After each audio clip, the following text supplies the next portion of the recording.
कौन? शाहरुख खान से सीधा शाहरुख खान ने रात के 2 बजे मुझे कॉल किया और उन्होंने जो कहा है हम बिल्कुल उसका मान रखेंगे। ये है असम के सीएम हिमंत बिस्वा शर्मा, जो एक दिन पहले तक अकड़ में बोलते हुए दिखाई दे रहे थे पत्रकारों को। कौन? शाहरुख खान। सुनिए। शाहरुख खान कौन? शाहरुख खान सुपरस्टार। আমি কিয় চিন্তা কৰো আমাৰ ইয়াত কত শাহरुख खान আছে?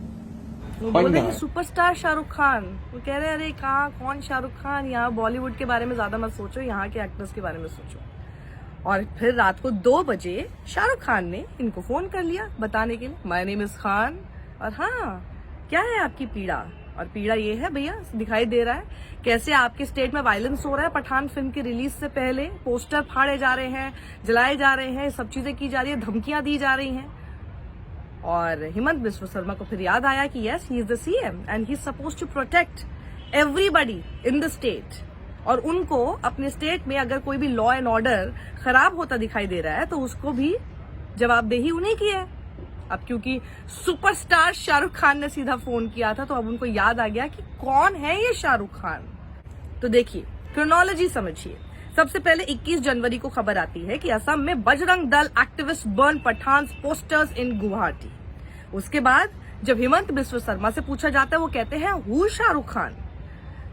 उसके बाद शाहरुख खान कॉल करते हैं रात के 2 बजे प्रोटेस्ट के बाद पठान की स्क्रीनिंग को लेकर हिमंत बिस्वा शर्मा को, और फिर वो कहते हैं government to deal with those taking law in their hands, says Assam CM Himanta Biswa Sarma. और फिर वो ट्वीट करके लिखते हैं बॉलीवुड एक्टर शाहरुख खान ने मुझे कॉल किया, हमने बात की रात को या सुबह कह लीजिए 2 बजे। उन्होंने अपनी चिंता जताई उस इंसिडेंट पर जो कि गुवाहाटी में हुआ उनकी स्क्रीनिंग के दौरान। मैंने उनको विश्वास दिलाया है, आश्वासन दिया है कि ये राज्य सरकार की ड्यूटी है कि वहां पर लॉ एंड ऑर्डर मेंटेन किया जाए। वी विल इंक्वायर, हम इसकी इंक्वायरी करेंगे और ये भी सुनिश्चित करेंगे कि कोई भी ऐसा अनटूवर्ड इंसिडेंट आगे ना हो।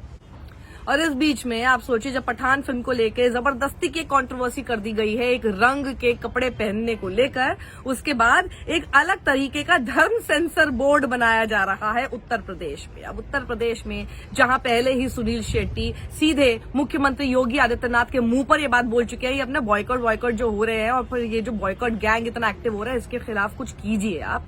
वहां पर अब धर्म सेंसर बोर्ड बनाया जा रहा है जो कि कॉन्स्टिट्यूट किया है under the chairmanship of Shankaracharya Avimukteshwaranand Saraswati. और इसका काम क्या होगा?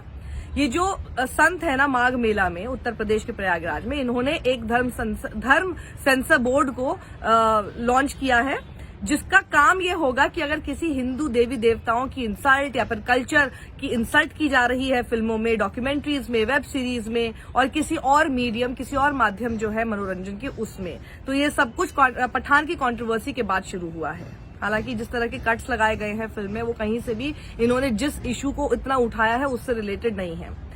इसी के साथ बहुत ही दुख के साथ कहना पड़ रहा है इन सब बजरंग दल के एक्टिविस्ट को कि भैया इतनी कंट्रोवर्सी करके आप लोगों ने शाहरुख खान की इस फिल्म को सुपर डुपर हिट पहले ही बना दिया है। पता नहीं फिल्म का क्या होगा, कैसी फिल्म निकल के आएगी, क्या होगा उसका कंटेंट में, अच्छी होगी कि नहीं होगी पता नहीं, लेकिन अच्छी खासी सेल आपने टिकट्स की पहले ही करवा दी है। पठान एडवांस बुकिंग पता है कितनी हो चुकी है? Shahrukh Khan film sells 2.5 lakh tickets set for 300 crore world wide opening weekend. और ये क्यों हो रहा है? क्योंकि इतना जो आप लोगों ने, मतलब मुझे समझ नहीं आ रहा आप इनके खिलाफ है या एक्चुअल में इनके प्रमोशन का काम कर रहे हैं, इनकी मदद कर रहे हैं।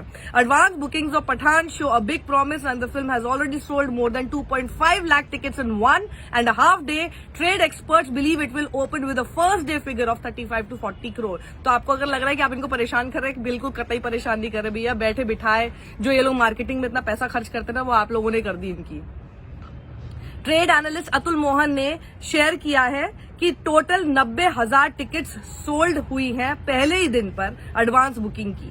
यानी एडवांस बुकिंग का जो पहला दिन था उसमें 90,000 टिकट ऐसे सेल आउट हो गई। और फिर उन्होंने ऐड किया कि पीवीआर ने सेल की है 35,000 टिकट्स, आइनॉक्स ने सेल की है 30,000 टिकट्स, सिनेपोलिस ने सेल की है 25,000 tickets till 9 p.m. on Thursday, January 19. Speaking with Hindustan Times, Atul said the trend is that the advance bookings are at highest on the first day and then it peaks on the day before release. तो जब advance booking का पहला दिन होता है उस पर बहुत हाई होती है वो, और उसके बाद जब रिलीज होने वाला होता है उससे एक दिन पहले फिर वो पीक पे जाती है। हम सेफली ये कह सकते हैं कि शोज बहुत ही अच्छे जा रहे हैं। 4 out of 5 screens are being given to Pathaan. Cinepolis, PVR और आइनॉक्स जैसे जो मल्टीप्लेक्सेस हैं वहां पर अगर 5 स्क्रीन है तो उसमें से 5 में से 4 स्क्रीन तो पठान को दी जा रही हैं। और रिपोर्ट्स के मुताबिक फिल्म ने अब तक 15 करोड़ की टिकट सेल आउट ही कर दी हैं सिर्फ एडवांस बुकिंग में।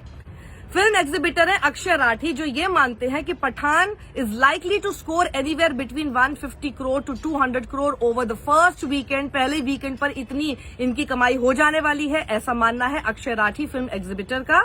फैक्ट ये है the film will get a 5-day weekend, यानी 5 वीकेंड्स तक तो अभी दिखाई दे रहा है कि ये फिल्म जरूर चलेगी, ठीक है। वरना अगर फिल्म ज्यादा अच्छी नहीं होती है या फिर उतनी चलती नहीं है तो वो बहुत जल्दी उतरने लग जाती है पहले वीकेंड के बाद या दूसरे वीकेंड के बाद। ये कह रहे हैं कि 5-day वीकेंड तो दिखाई दे रहा है इस फिल्म का।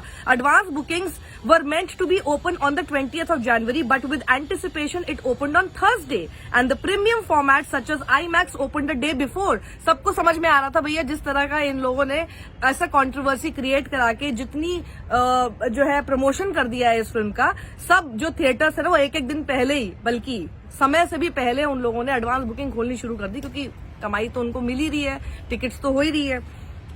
We are hoping that the movie will open with good numbers. तो ये अपनी उल जलूल हरकतें आप लोग बंद कीजिए, इन सब चीजों से कुछ फर्क नहीं पड़ने वाला है। आप लोगों ने बैठे बिठाए बल्कि और ज्यादा प्रमोशन उस फिल्म का कर ही दिया है। और अगर आपको लग रहा है कि राज्य सरकारें आपका सपोर्ट करेगी तो हेमंत बिस्वा शर्मा को जब शाहरुख खान ने कॉल किया तो उन्होंने कहा ना कि हम इंश्योर करेंगे कि लॉ एंड ऑर्डर मेंटेन हो, क्योंकि कोई भी सीएम का काम यही होगा, फिर चाहे वो आपकी आइडियोलॉजी का आपको लग रहा हो कि है, वो नहीं कर सकते। वो शासक है, उनका काम है लॉ एंड ऑर्डर मेंटेन करना, क्योंकि उनकी भी जवाबदेही होती है फिर कोर्ट में। आप लोगों की हो ना हो, उनकी जरूर होती है, इसलिए उनको भी फिर लताड़ पड़ सकती है, उन्हीं के अंडर पुलिस होती है। तो आपको अगर लग रहा है कि आपकी ये सब हरकतों से भैया वो आपको हो सकता है बचा ले जाए, लेकिन आपको बहुत सी चीजें करने से वो जरूर रोकेंगे, फिर चाहे वो आपकी ही फेवरेट पार्टी के सीएम क्यों ना हो। इसलिए कोई फायदा नहीं है इन सब चीजों से, कोई फायदा नहीं है। फालतू के इश्यूज उठा के जो अपना आप लोगों ने काम धंधा बना रखा है सिर्फ लाइमलाइट में रहने के लिए, रेलिवेंट बने रहने के लिए, इन सब चीजों को छोड़िए। थोड़ा ढंग का काम करिए हिंदुओं के लिए, थोड़ा ढंग का काम कर लीजिए हिंदुओं के लिए। क्योंकि क्या हुआ ना कि जब मैंने देखा कि वो हिंदू बेटी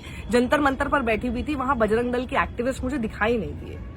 थोड़ा हिंदू बेटियों के लिए कंझावला कांड हुआ ना, वहां पर वो जो घसीटते हुए उसका मर्डर कर दिया, वहां मुझे ना बजरंग दल के एक्टिविस्ट दिखाई नहीं दिए उस बच्ची के लिए साथ खड़े होने को लेकर। और ऐसे न जाने कितने और केसेस हैं। थोड़ा ढंग का काम कर लीजिए, यही मैं बताना चाह रही हूँ। अप्रिशिएट भी किया जाएगा फिर आपको। और साक्षी जोशी को आप सब लोग लगातार सब्सक्राइब करते रहिए, आपका प्यार हमेशा बना रहता है। फेसबुक पर स्टार्स देते हैं, यूट्यूब पर आप मेंबरशिप ज्वाइन करते हैं, साथ ही बेल नोटिफिकेशन दबाना मत भूलिएगा, क्योंकि फिर जब मेरे वीडियोस आएंगे तो आपको तुरंत पता चल जाएगा कि आज किसकी पोल खोली जा रही है। सत्यमेव जयते।